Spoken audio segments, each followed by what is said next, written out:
Hi hello friends, welcome back to our channel. ಇವತ್ತು ನಾವು ಚಿತ್ರದುರ್ಗದ ಕಡೆ ಹೊರಟಿದ್ವಿ.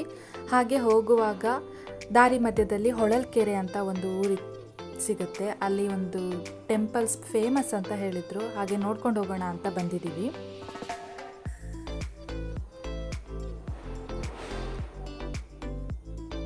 ಈ ದೇವಸ್ಥಾನ ಗಣಪತಿ ದೇವಸ್ಥಾನ ಆಗಿದೆ. ಇದಕ್ಕೆ ಜಡೆ ಗಣಪತಿ ದೇವಸ್ಥಾನ ಅಂತ ಹೇಳಿ ಕೂಡ ಕರೀತಾರೆ.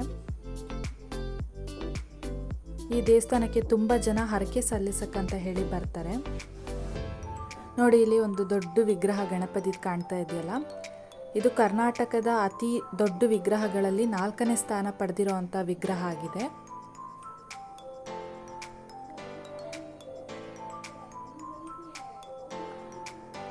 ಈ ವಿಗ್ರಹನ, ಈ ದೇವಸ್ಥಾನನ 1475ನೇ ಇಸ್ವಿಯಲ್ಲಿ ಪಾಳೆಗಾರರಾದ ಮದಕರಿ ನಾಯಕರವರ ಮೈದುನ ಗುಲ್ಕಪ್ಪ ನಾಯಕ ಅವರು ಸ್ಥಾಪಿಸಿದ್ದು.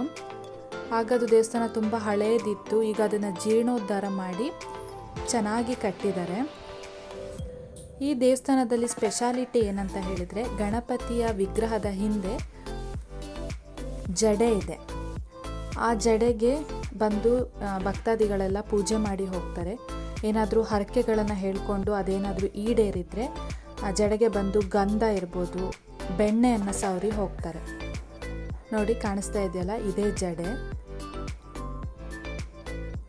ಅದಕ್ಕೆ ಇದನ್ನು ಜಡೆ ಗಣಪತಿ ಅಂತ ಹೇಳಿ ಕರೀತಾರೆ.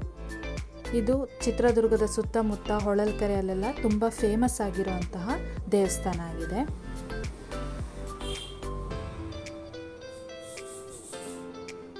ನೀವು ಯಾರಾದರೂ ಚಿತ್ರದುರ್ಗ ಸೈಡಲ್ಲಿ ಹೋಗ್ತಾ ಇದ್ದರೆ ಒಂದ್ಸಲ ಈ ದೇವಸ್ಥಾನಕ್ಕೆ ವಿಸಿಟ್ ಮಾಡಿ ಹೋಗಿ. ತುಂಬ ಚೆನ್ನಾಗಿದೆ. ಇಂಥ ಹಳೆ ದೇವಸ್ಥಾನಗಳು ಸಿಗೋದೇ ನಮಗೆ ಕಷ್ಟ ಅಲ್ವಾ.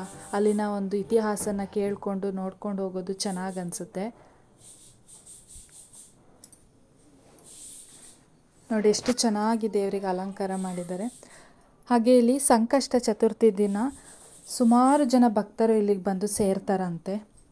ಸುತ್ತಮುತ್ತಲೂರಿನ ಎಲ್ಲ ಜನಗಳು ಬಂದು ಇಲ್ಲಿ ಪೂಜೆ ಮಾಡ್ಕೊಂಡು ಹೋಗ್ತಾರೆ ಅಂತ ಹೇಳ್ತಾರೆ.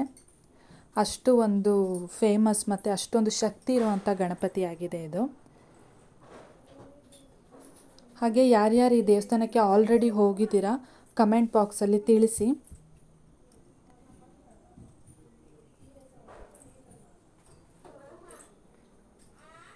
ಹಾಗೆ ನಮ್ಮ ಚಾನಲ್ಗೆ ಸಬ್ಸ್ಕ್ರೈಬ್ ಆಗೋದನ್ನು ಮರಿಬೇಡಿ. ಇದೇ ರೀತಿಯಾದಂತಹ ಇನ್ಫಾರ್ಮೇಟಿವ್ ವಿಡಿಯೋಗಳು ನಿಮಗೆ ನಮ್ಮ ಚಾನಲಲ್ಲಿ ಸಿಗ್ತಾ ಹೋಗುತ್ತೆ. ಲೈಕ್ ಮಾಡಿ ವಿಡಿಯೋಗೆ. ಹಾಗೆ ಮುಂದಿನ ವಿಡಿಯೋದೊಂದಿಗೆ ನಾನು ನಿಮಗೆ ಮತ್ತೆ ಸಿಗ್ತೀನಿ. ಅಲ್ಲಿವರೆಗೂ ಬಾಯ್ ಬಾಯ್.